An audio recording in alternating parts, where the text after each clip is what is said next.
Karena memang sekarang ini Vaskes di TNI maupun di sipil itu disamakan karena kita sama-sama merupakan binaan daripada BPJS. Jadi tidak dibedakan antara pasien dinas maupun pasien umum.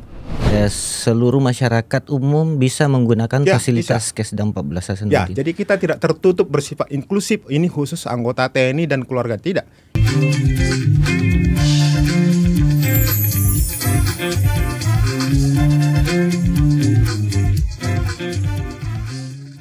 Assalamualaikum warahmatullahi wabarakatuh. Sahabat Sultan Hasanuddin Podcast, bersama saya Letnan 2 Infanteri Ishadi. Kali ini saya ditemani oleh salah satu pejabat utama di Kodam 14 Hasanuddin. Saya langsung saja menyapa beliau, Bapak Kolonel CKM Dr. Masri Sihombing, spesialis ortopedi, traumatologi, hip dan knee, Magister Kesehatan. Selamat datang di Sultan Hasanuddin Podcast, Bapak. Selamat siang Mas Adi, terima kasih sudah diundang dan bisa memberikan kesempatan kepada saya untuk berbincang-bincang dengan Anda. Mungkin sebelum lebih lanjut Bapak, kami mungkin bisa tahu sedikit jejak riwayat Bapak mulai dari pendidikan umum sampai dengan pendidikan militer. Baik Mas Adi, jadi saya kebetulan dari namanya saja mungkin sudah bisa menebak ya. Siap. Saya asalnya dari jauh dari sini, di seberang pulau sana, di Pulau Sumatera. Saya lahir dan besar di Kota Pematang Siantar di Sumatera Utara. Kebetulan karena nasib, saya diberi kesempatan untuk mengenyam pendidikan Fakultas Kedokteran Universitas Airlangga Surabaya. Setelah itu kami mengikuti kegiatan seleksi beasiswa dari TNI. Kebetulan alhamdulillah kami diterima. Setelah itu kami mengikuti pendidikan pembentukan militernya di Magelang tahun 97. Kami untuk penempatan pertama kami di grup 1 Serang. Setelah itu kami mengambil spesialis juga di ortopedi, traumatologi Rumah Sakit Dr. Stomo di UNAIR Surabaya.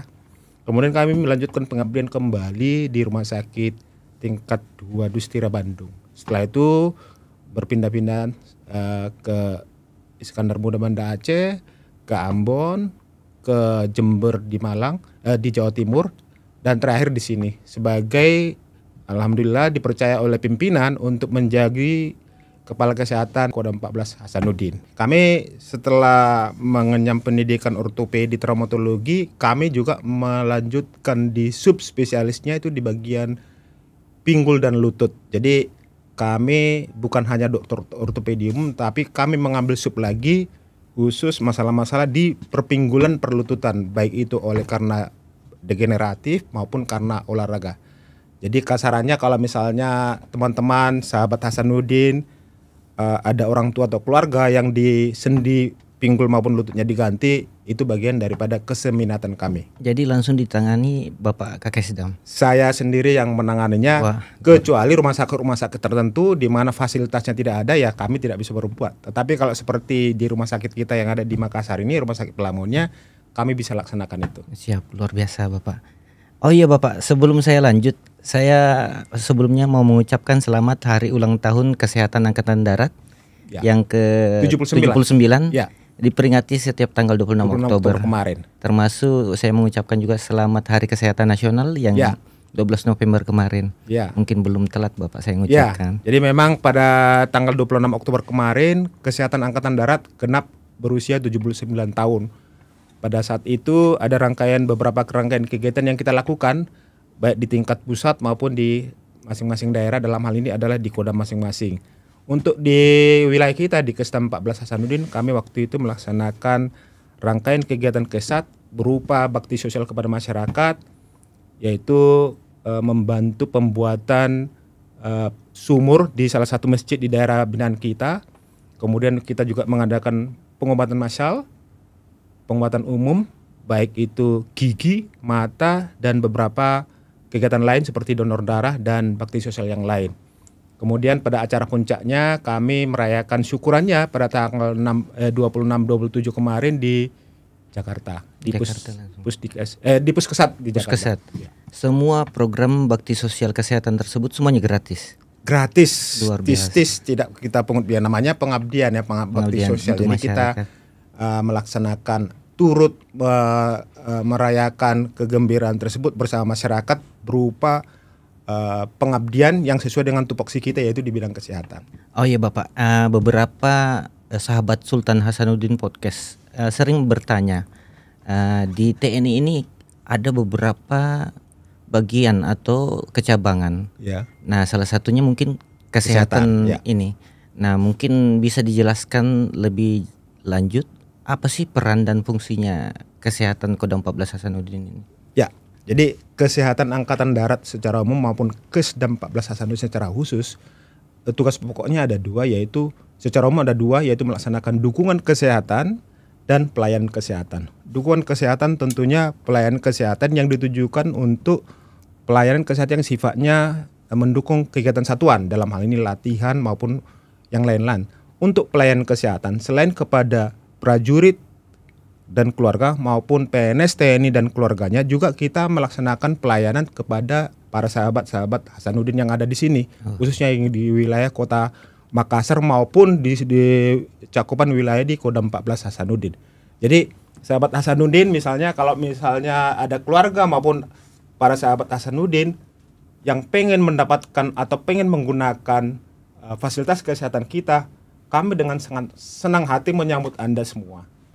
Anda tidak usah takut, wah ini kok sifatnya bau-bau militer, tidak usah. Kita sudah lebih humanis, karena memang sekarang ini Vaskes di TNI maupun di sivil itu disamakan, karena kita sama-sama merupakan binaan daripada BPJS. Jadi tidak dibedakan antara pasien dinas maupun pasien umum. Tapi memang dalam hal-hal tertentu kita untuk anggota TNI maupun keluarganya kita lebih prioritaskan dalam pelayanan, karena memang kita itu ada, Vaskes kita itu ada untuk TNI.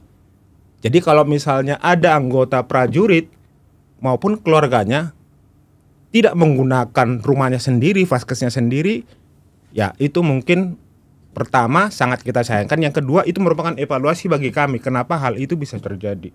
Semestinya setiap anggota TNI maupun keluarganya, karena itu adalah miliknya, kalau dia membutuhkan fasilitas pelayanan kesehatan, ya dia mestinya menggunakan miliknya sendiri. Milik sendiri dulu.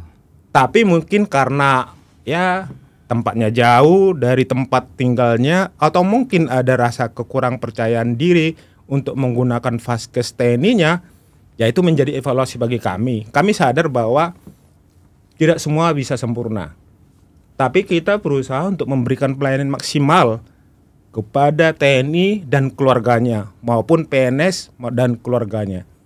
Jadi untuk para anggota sekalian, kalau misalnya Anda berada di suatu tempat, kemudian Anda membutuhkan pelayanan kesehatan, Anda tidak usah takut datang ke Vaskes TNI. Misalnya, wah BPJS saya kan terdaftar di sana, kebetulan saya di sini.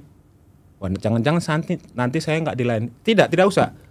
Untuk anggota TNI maupun keluarganya maupun PNS TNI dan keluarganya, itu hanya modal menyebutkan nama saja, kadang-kadang kita sudah harus wajib melayani. Misalnya ada kartu identitasnya ketinggalan, misalnya dia ada suatu sebat, ya namanya kecelakaan kita nggak tahu ya.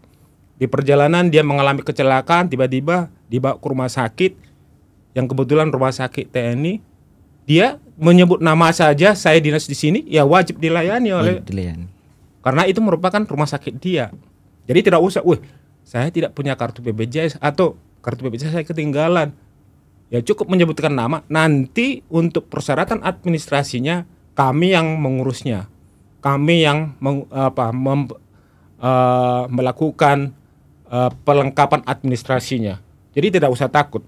Datang saja ke rumahnya sendiri, nanti kita layani. Kalau misalnya Anda ada sesuatu yang kurang puas atau kurang berkenan, sampaikan saja ke kita, karena memang kita itu selalu terbuka untuk menerima kritikan maupun masukan, khususnya dari anggota TNI maupun keluarganya. Dan juga saya tidak lupa mengingatkan, bukan cuma TNI dan PNS dan serta keluarga, tetapi juga para sesepuh-sesepuh kita yang sudah purna. Kita anggap sebagai bagian dari kita. Memang ya itu bagian dari kita, mereka itu bagian dari kita. Jadi mereka kalau misalnya berobat atau pengen mendapatkan pelayanan kesehatan, kita bersamakan dengan anggota TNI yang lainnya yang masih aktif. Yang masih aktif. Iya. Jadi intinya bukan hanya prajurit dan keluarganya, Ya. Seluruh masyarakat umum bisa menggunakan Ya, fasilitas Kesda 14 Ya, Hasanuddin. jadi kita tidak tertutup bersifat inklusif. Ini khusus anggota TNI dan keluarga, tidak. Kita terbuka karena kita kan punya kapasitas lebih untuk melakukan pelayanan. Oh iya Bapak. Saya lanjut lagi pertanyaan sahabat Sultan Hasanuddin podcast ini. Ya. Selain rumah sakit pneumonia, ada di mana saja sih yang rumah yang sakit kita punya ya. Jadi fasilitas kesehatan di bawah naungan Kesda 14 Hasanuddin. Ya, jadi untuk Kodam 14 Hasanuddin ini khususnya Kesda 14 Hasanuddin, Vaskes kita untuk rumah sakit ada untuk wilayah Makassar itu Pneumonia, ada di rumah sakit, ada di Bone juga. Ada di Parepare dan ada di Kendari. Kemudian ada juga yang terakhir ini yang baru diresmikan oleh Bapak Presiden sendiri, Pak Jokowi, itu rumah sakit Punggau Malolo yang ada di Mamuju. Baru diresmikan. Baru diresmikan kurang lebih ya di tahun ini, pertengahan tahun ini. Jadi untuk masyarakat atau sahabat Hasanuddin yang pengen mendapatkan fasilitas kesehatan di tempat kita, silakan saja datang ke tempat kita yang sudah saya sebutkan tadi. Untuk wilayah Makassar dan sekitarnya, Rumah Sakit Pneumonia bisa Anda kunjungi, dengan senang hati kita akan menyambut Anda dengan tangan terbuka.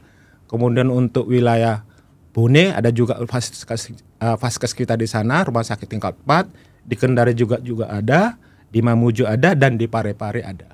Wah, luar biasa. Jadi sahabat Sultan Hasanuddin podcast, di seluruh wilayah Kodam 14 Hasanuddin terdapat pelayanan kesehatan di bawah naungan Kesda 14 Hasanuddin. Ya. Dan mungkin izin Bapak dijelaskan mengenai fasilitas ataupun pelayanan yang bisa diterima, baik mungkin di kabupaten ataupun di setiap rumah sakit. Ya. Apakah sama dengan pelayanan di rumah sakit umum atau di fasilitas kesehatan lainnya? Ya, jadi karena sekarang ini semua Vaskes, baik itu FKTP maupun rumah sakit, berada kerjasamanya di bawah BPJS. Semua rumah sakit yang bekerja sama dengan BPJS, dia harus terstandarisasi, harus terakreditasi sesuai dengan persyaratan-persyaratan yang dipersyaratkan oleh BPJS. Itu artinya bahwa rumah sakit kita secara kualitas pelayanannya itu minimal mirip atau terstandar seperti rumah sakit punyanya instansi yang lain, seperti rumah sakit daerah maupun rumah sakit swasta yang lain. Karena itu memang sudah suatu ketentuan dari pemerintah, dalam hal ini BPJS mempersyaratkan rumah sakit yang bekerja sama dengan BPJS harus terakreditasi.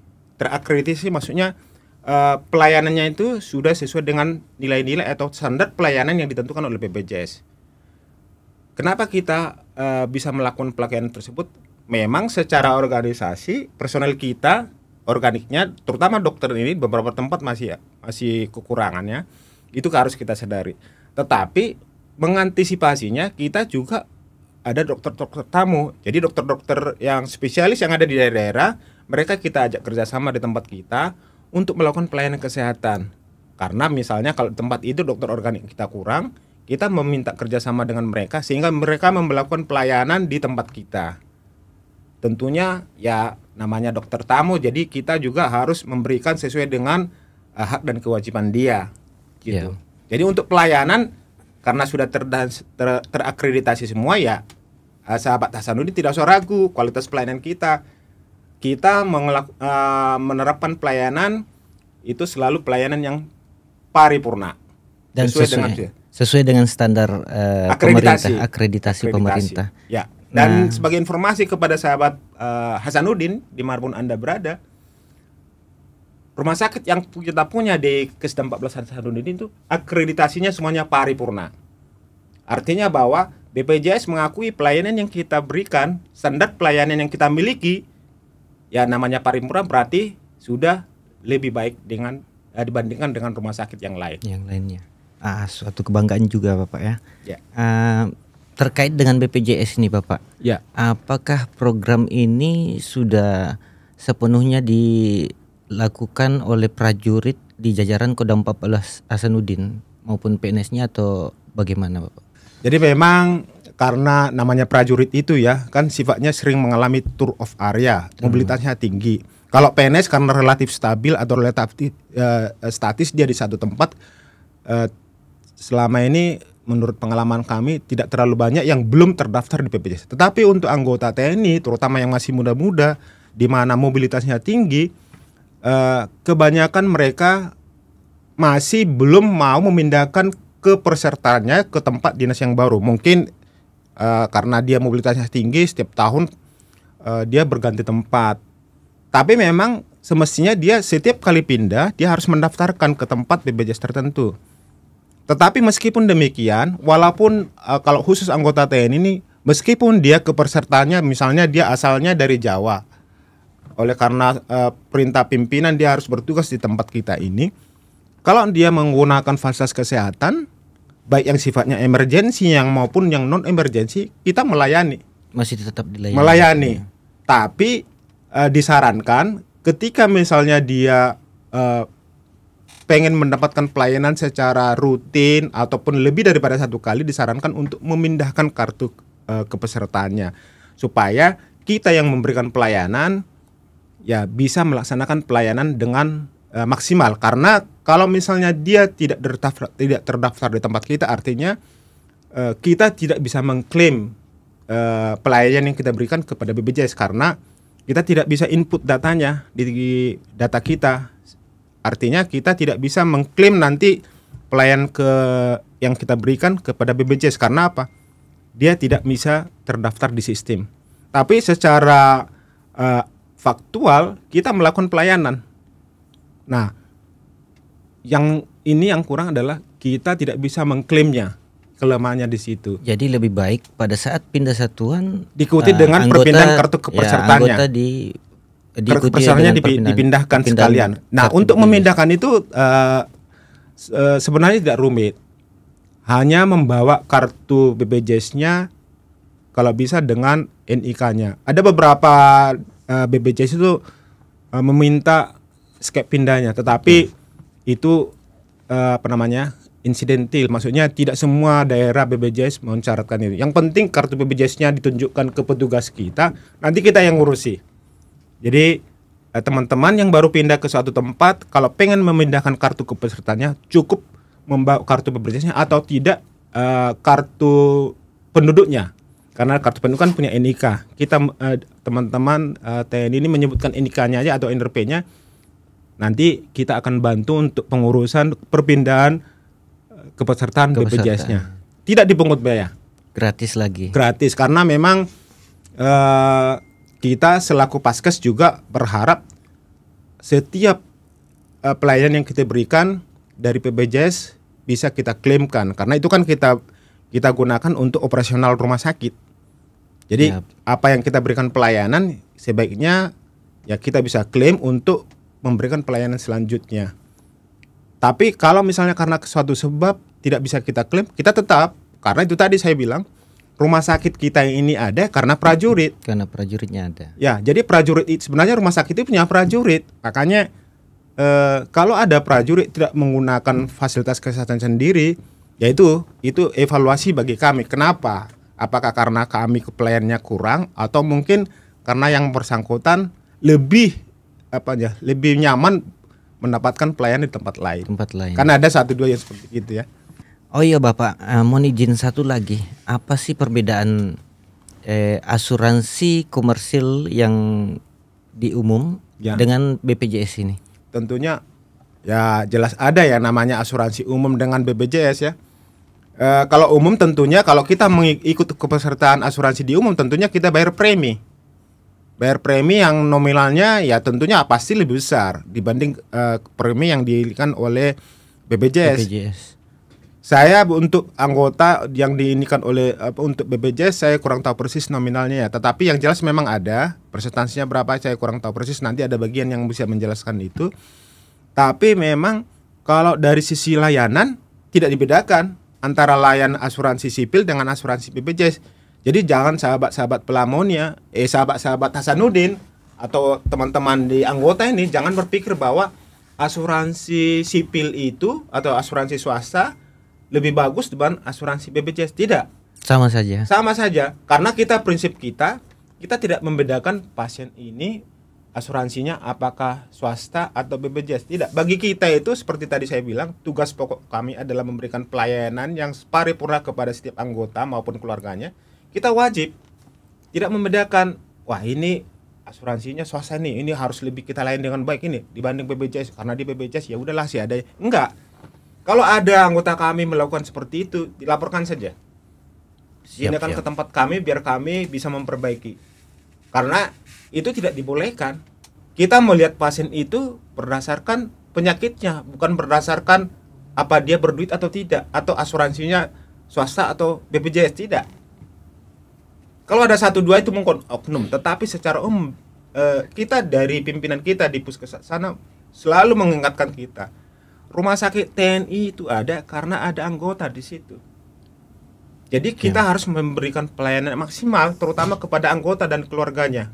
Itu sudah merupakan suatu penekanan yang berulang-ulang kali disampaikan oleh pimpinan dalam hal ini Kapuskesat kepada jajaran kita di semua jajaran kesehatan Angkatan Darat dimanapun dia berada.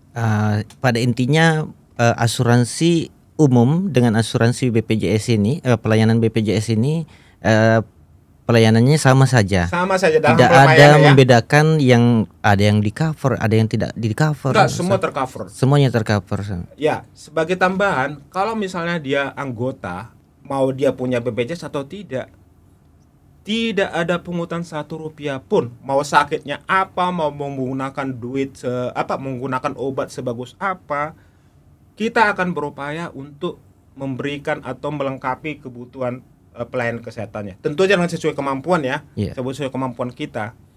Jadi tidak ada ceritanya anggota maupun keluarganya beli obat karena di rumah sakit, tidak. Itu tidak ada ceritanya. Kalau itu ada, itu bisa segera dilaporkan. Siap. Tidak boleh hukumnya anggota kita itu mengeluarkan duit untuk mendapatkan pelayanan kesehatan. Karena itu sudah di cover oleh pemerintah dalam hal ini BPJS itu. Jadi tidak boleh. Kalau ada seperti gitu, itu boleh dilaporkan ke kita biar nanti kita tidak lanjuti. Dan ada pelayanan mengenai pengaduan. Ya, ada pengaduan online atau pengaduan langsung. Dan setiap pengaduan dalam tempo paling lambat 2 kali 24 jam kita harus tindak lanjuti. Wah, luar biasa, Bapak. Itu memang kita terus memperbaiki diri karena itu memang suatu keharusan bagi kita. Bagi terkhususnya Paskes yang ada di TNI. Dan mungkin ada pesan-pesan sebelum menutup bincang-bincang kita hari ini, Bapak, mengenai kesehatan Kodam 14 Hasanuddin. Silakan, Bapak. Baik, Mas Adi. Terima kasih sahabat-sahabat Sultan Hasanuddin yang kami banggakan dimanapun Anda berada. Melalui kesempatan yang baik ini, saya selaku yang tertua di kesehatan Kodam 14 Hasanuddin pengen menghimbau dan menyampaikan, jika sahabat-sahabat Kodam 14 Hasanuddin pengen mendapatkan pelayanan kesehatan, jangan ragu untuk datang ke tempat Vaskes yang ada di tempat kita. Seperti yang sudah saya sebutkan tadi, dimanapun Anda berada, Vaskes kita selalu ada di situ. Baik itu berupa rumah sakit maupun FKTP, kita selalu siap menerima dengan tangan terbuka kehadiran Anda. Dan kami sebagai pemberi pelayanan kesehatan berkewajiban untuk memberikan pelayanan yang paripurna seperti yang kami sebutkan di atas. Kalau misalnya ada hal-hal yang kurang berkenan di hati, mohon disampaikan biar nanti bisa kami jadikan evaluasi untuk meningkatkan pelayanan di masa yang akan datang. Khususnya untuk prajurit TNI yang ada di Kodam 14 Hasanuddin dan keluarganya, maupun para senior-senior kami sesepuh yang sudah purna maupun warakauri, itu Anda masih mendapat pelayanan yang paripurna di tempat kita. Jadi tidak kita bedakan karena Anda sudah pensiun merasa wah ini bukan rumah sakit, tidak. Jadi tetap Anda merupakan bagian dari kita yang harus kita perhatikan kesehatannya, karena kita sadar bahwa Anda, bapak-bapak dan ibu-ibu sekalian, selama ini sudah banyak berjasa kepada kita. Oleh karena itu kita wajib memberikan pelayanan yang terbaik kepada Anda juga. Wah, terima kasih Bapak pencerahannya hari ini. Semoga dapat mengedukasi dan bermanfaat kepada sahabat Sultan Hasanuddin Podcast. Ya.